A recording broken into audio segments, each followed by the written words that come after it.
Assalamu alaikum, mon frère, ma sœur. J'espère que tu vas bien. Je vais bien aussi, alhamdulillah. Chaque année, le 10 du mois de Dhul Hijjah, qui est le dernier mois dans le calendrier lunaire, les musulmans du monde entier célèbrent le l'Aïd al-Adha, c'est-à-dire la fête du sacrifice. L'Aïd al-Adha consiste à commémorer la dévotion du prophète Ibrahim alayhi salam à Allah et sa volonté de sacrifier son fils unique. Les musulmans, les chrétiens et les juifs s'accordent sur le fait que Abraham a reçu l'ordre de sacrifier son fils et qu'il était disposé à le faire. Lorsqu'il était sur le point d'exécuter l'ordre de Dieu, Dieu lui a envoyé un bélier pour qu'il l'abatte à la place de son fils. Cependant, les juifs et les chrétiens disent que l'enfant en question était Isaac, alors que selon la tradition islamique, c'était Ismaël. Les musulmans se basent sur de nombreuses preuves très solides dans le Coran et même dans la Bible pour dire que l'enfant qui allait être sacrifié était Ismaël et non Isaac. Et dans cette vidéo, je vais m'appuyer sur deux versets du Coran ainsi que deux ou trois passages bibliques.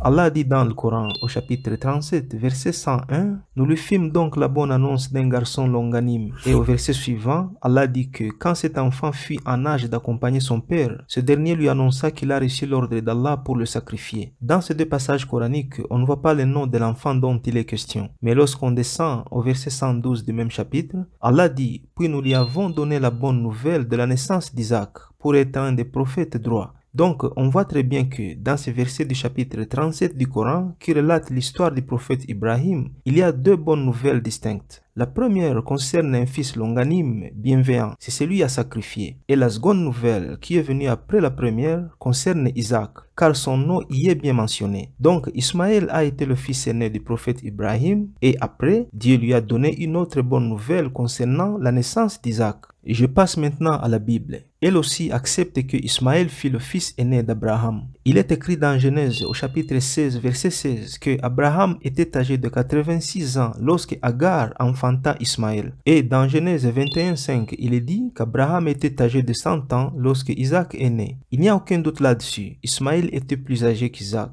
et il est resté le fils unique d'Abraham pendant 14 ans jusqu'à la naissance d'Isaac. Alors nous évoluons. Selon la Bible, dans le livre de Genèse au chapitre 22, verset 2, on voit que Dieu dit à Abraham de prendre son fils unique, son bien-aimé, et de le sacrifier. Et dans une autre version, on dit son fils aîné. Le fils aîné et unique d'Abraham, c'était qui? Ismaël, bien sûr, avant la naissance d'Isaac.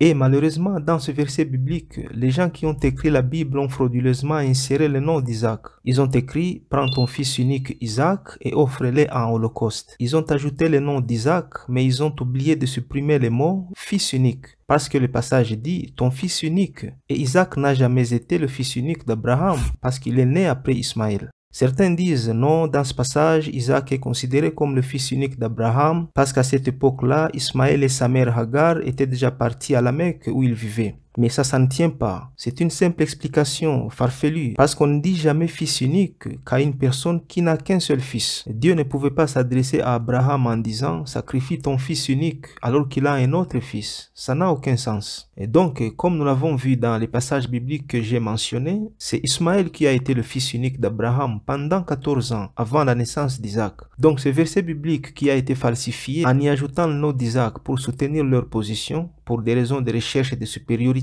eh bien ce passage se contredit et prouve clairement que l'enfant dont Abraham a eu l'ordre de sacrifier était Ismaël et non Isaac. C'est pourquoi nous, musulmans, n'avons aucun doute là-dessus. Ainsi, chaque année, le 10 du mois de Dhul Hijjah, nous commémorons le l'Aïd de sacrifice tout en sacrifiant des bêtes pour Allah. Puisse Allah vous bénir. Assalamu alaikum.